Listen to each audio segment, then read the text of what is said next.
तो दोस्तों स्वागत है आप लोगों का Q&A विद सत्यम में। दोस्तों अगर आप किसी भी परीक्षा की तैयारी कर रहे हैं, बीपीएससी या यूपीएससी या दोस्तों रेलवे पुलिस या किसी भी आप सरकारी परीक्षा की तैयारी कर रहे हैं, तो दोस्तों आप लोगों के लिए मोस्ट इंपॉर्टेंट क्वेश्चन दोस्तों बायो की सीरीज चल रही है। जो साइंस के क्वेश्चन है उसमें दोस्तों आपकी परीक्षा में पूछे जाते हैं। तो दोस्तों चलिए स्टार्ट करते हैं। दोस्तों क्वेश्चन नंबर 91 है, बीजों की प्रकृति किससे उत्पन्न हुई थी। तो आप लोगों को अगर आंसर पता है तो दोस्तों आप लोग साथ साथ कमेंट करते चल सकते हैं। दोस्तों आप कहीं से पढ़ें, लेकिन दोस्तों उसकी प्रैक्टिस करना बहुत ही जरूरी है। तो दोस्तों साथ साथ में प्रैक्टिस करते चलिएगा। जो क्वेश्चन का आंसर पता है तो कमेंट कर दीजिए। तो बीजों की प्रकृति किससे उत्पन्न होती है, किसमें उत्पन्न होती है, तो ये होती है ब्रायोफाइटस में। किसमें? ब्रायोफाइटस में उत्पन्न होती है। चलिए दोस्तों अगला क्वेश्चन देखते हैं। एजोला है, तो एजोला एक क्या है, तो एजोला एक ये जलीय फर्न है। क्या है दोस्तों? ये एक जलीय फर्न है। अगला क्वेश्चन देखते हैं। अगला क्वेश्चन है, निम्नलिखित में से किसे जैव उर्वरक के रूप में प्रयोग किया जाता है। तो किसे जैव उर्वरक के रूप में किया जाता है, तो ये प्रयोग किया जाता है एजोला को है दोस्तों जैव उर्वरक के रूप में प्रयोग किया जाता है। अगला क्वेश्चन देखते हैं। अगला क्वेश्चन क्या है? अगला क्वेश्चन है, सबसे अधिक क्रोमोसोम किसमें पाए जाते हैं। तो सबसे अधिक क्रोमोसोम किसमें पाए जाते हैं, तो ये सबसे ज्यादा पाए जाते हैं टेरिडोफाइटस में। किसमें? टेरिडोफाइटस में सबसे ज्यादा क्रोमोसोम पाए जाते हैं। चलिए अगला क्वेश्चन देखते हैं। किस वर्ग के पौधे में बीज बनते हैं परंतु बीज नग्न रूप में पौधे पर लगे रहते हैं। तो किसमें होता है ये?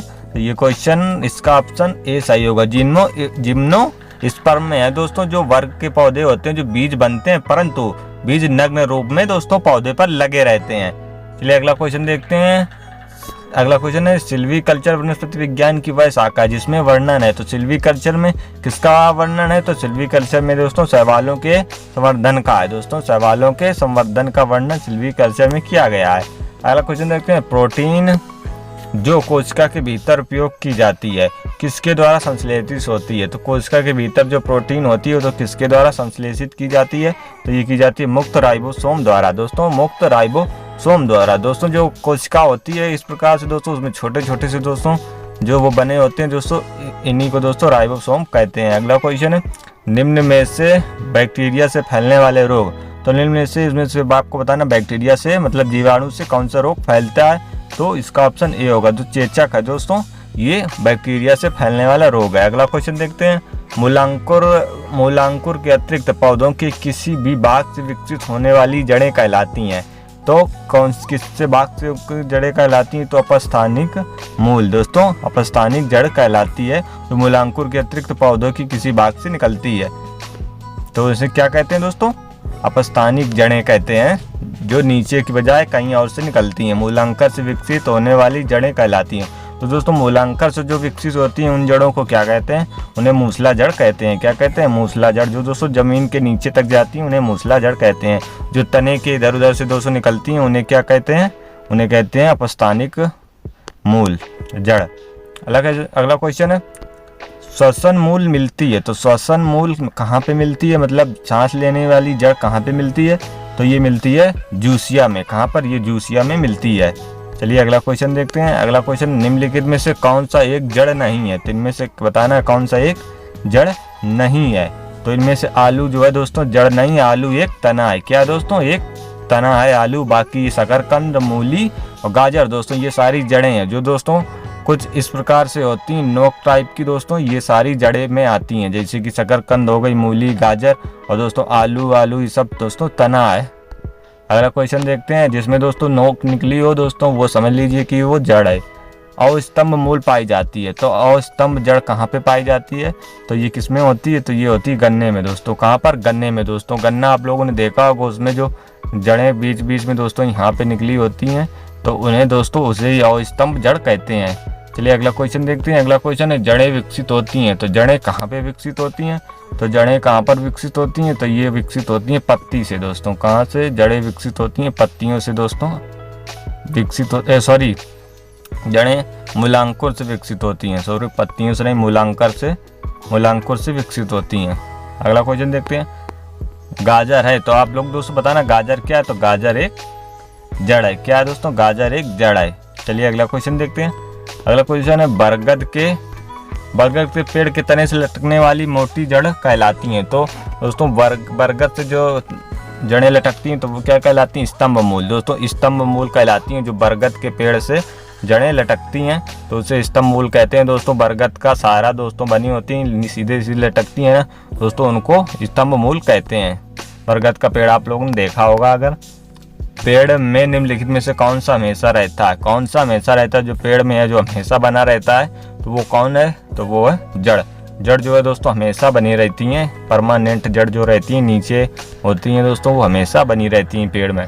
आलू का खाने योग्य भाग होता है, तो आलू का कौन सा भाग खाने योग्य होता है, तो ये आप लोग को पता होगा, तना जो है आलू का खाने योग्य भाग होता है।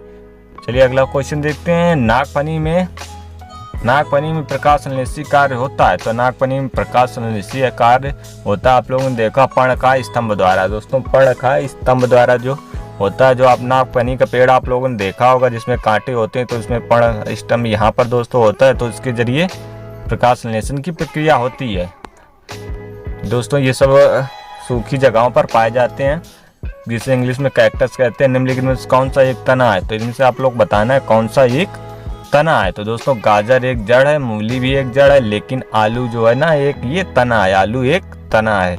अगला क्वेश्चन देखते हैं। अगला क्वेश्चन है, आलू भूमिगत रूपांतरित तना होता है, इसे कहा जाता है, तो उसे क्या कहा जाता है, जो एक भूमि रूपांतरित तना होता है, लेकिन उसे क्या कहा जाता है, तो उसे कहा जाता है कंद। क्या कहते हैं उसको दोस्तों, कंद बोलते हैं। जो रूपांतरित भूमिगत तना है तो उसे कंद बोलते हैं।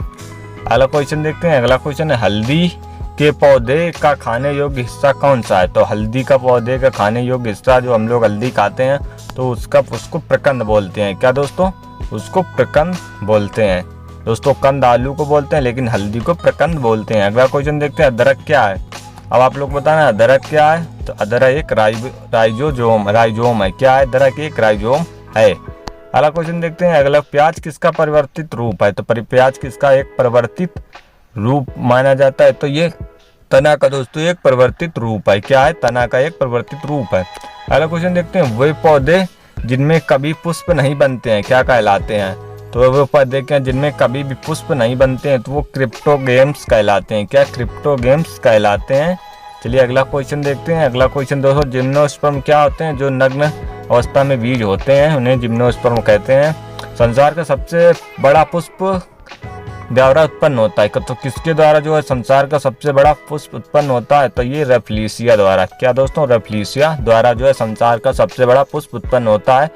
अगला क्वेश्चन देखते हैं। अगला क्वेश्चन, संसार का सबसे छोटा पुष्प कौन सा है, तो संसार का सबसे छोटा पुष्प की बात करें तो ये है वुल्फिया। क्या है, वुल्फिया जो संसार का सबसे छोटा पुष्प होता है। जीवन चक्र की दृष्टि से पौधों का महत्वपूर्ण अंग कौन सा है, तो जीवन की चक्र से सबसे बड़ा महत्वपूर्ण अंग है पुष्प। क्या है दोस्तों, पुष्प है जो महत्वपूर्ण अंग है पुष्पों की जीवन चक्र की दृष्टि से। अगला क्वेश्चन देखते हैं। अगला क्वेश्चन है, कौन एक जीवित जीवाश्म कहलाता है, तो जो जीवित जीवाश्म है वो कौन सा कहलाता है, ये जिनकंगो। क्या कहलाता है, जिनकागो कहलाता है। जिनकागो दोस्तों है जो जीवित जीवाश्म कहलाता है। अगला क्वेश्चन देखते हैं दोस्तों। ये आपके मोस्ट इंपॉर्टेंट क्वेश्चन है, आपकी सभी परीक्षाओं में पूछे जा सकते हैं। दमा एवं खांसी के रोगों में काम आने वाली औषधि इफेड्रिन किससे प्राप्त की जाती है, तो किससे प्राप्त की जाती है, तो ये प्राप्त की जाती है इफेड्रा नामक पौधे से दोस्तों प्राप्त की जाती है। दमा एवं खांसी के रोग में काम आने वाली इफेड्रिन औषधि, ये भी याद रखना। दमा और खांसी में रोग में काम आने वाली कौन सी दोस्तों है, तो इफेड्रिन औषधि है। कौन सी औषधि है, इफेड्रिन औषधि है। चलो जी दोस्तों, आज के दोस्तों 30 क्वेश्चन समाप्त हुए हैं। आप लोगों ने 30 में कितने सही करे हैं, तो वो जरूर कमेंट करके बताएं। जो आपको क्वेश्चन नहीं पता उसका आंसर आप लोग देख लीजिए। जो दोस्तों आपको आंसर क्वेश्चन का गलत लगे तो उसको आप लोग कमेंट करके बता सकते हैं। दोस्तों वीडियो पसंद आए तो वीडियो को लाइक कर दें, और बाकी आप लोगों ने वीडियोस नहीं देखे तो आके देख सकते हैं। चैनल पर प्लेलिस्ट में आप सभी वीडियो देख सकते हैं। तो मिलते हैं नेक्स्ट वीडियो में। वीडियो पसंद आए लाइक जरूर कर दें, चैनल को सब्सक्राइब करें। मिलते हैं नेक्स्ट वीडियो में। जय हिंद, वंदे मातरम।